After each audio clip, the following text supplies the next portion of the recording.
Well, of course, you can imagine there are alarm bells going Yeah, all over the world. all over, and because you see a multilateral organization like WHO plays a very critical role in transnational standards and health standards, not just for vaccines, but for medicine and so many Yeah. other things. Now, of course, they must be deciding what to do and perhaps raise funds from other countries and do all of that. But these are very critical programs globally that health systems, testing, surveillance, research, so many things that WHO does.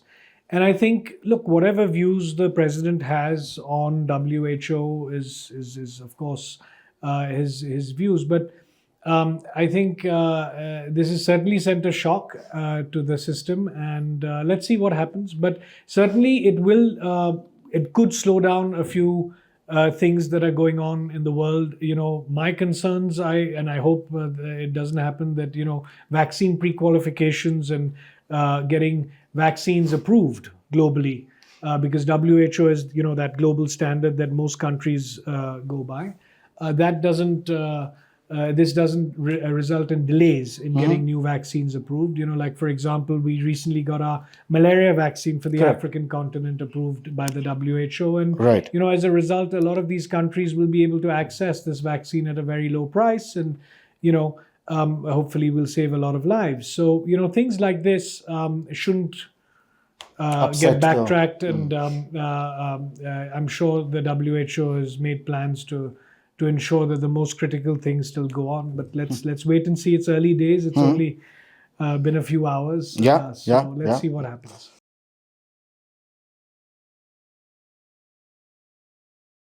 Well, ever since COVID, we've invested $2 billion in capex, in research and clinical trials to get new vaccines. And as a result, we've built facilities and are on the verge of licensing a bunch of vaccines. For example, the HPV and malaria vaccines are already licensed. We're looking at chikungunya and monkeypox in a year and a half's time. We're looking at dengue vaccine in about 2.5, maybe 3 years' time. A lot of these mosquito-borne diseases that spread, in India, South America, Asia, these sort of areas. A yellow fever vaccine as well. This is another one.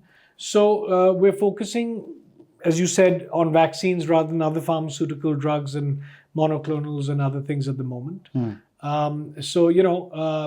Most of our capital and our profits just go back into building capex in India, and now we've got 2 campuses in India.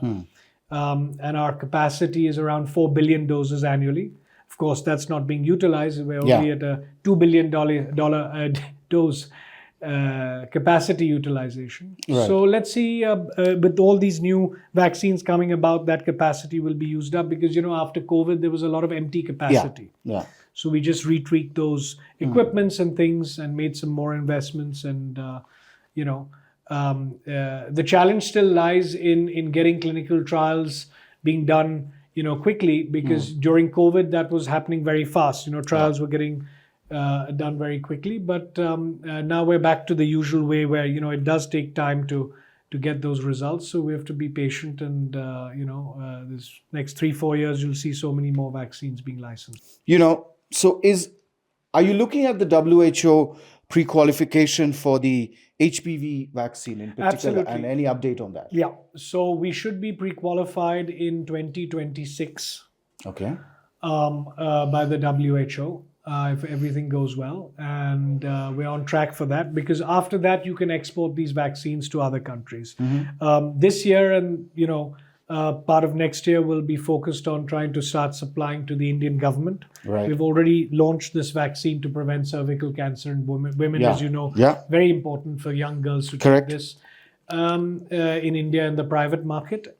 So we'll see how that rollout also takes place. The Indian government is very eager to promote this and get this out into girls, because they understand, and with the Prime Minister Modi's vision of protecting girls and doing more for women is a welcome initiative, and I think everyone's looking forward to that.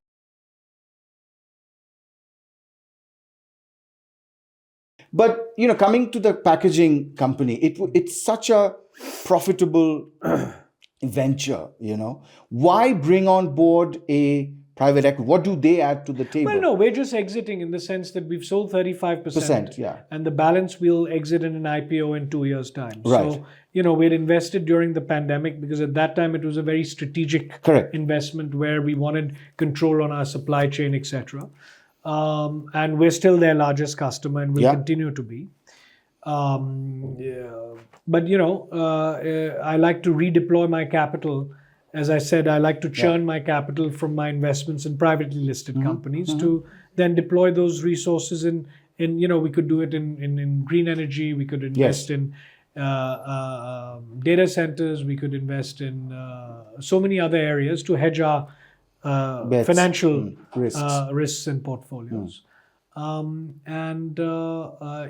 With privately limited companies, if you don't have a plan, either for an IPO or a way to partner and exit, then you might get stuck. And then you don't want to be in a situation where you have a lot of investments which are marked up, but then you want liquidity also. Right. And a lot of the liquidity I get from all of these investments, we're going to put straight into Serum to keep building our pipeline and other things. So Serum always needs a lot of capital. Right. In fact, if I had an extra $1 billion or $2 dollars, I could have spent that and deployed that in so many other things that I want to do. So correct.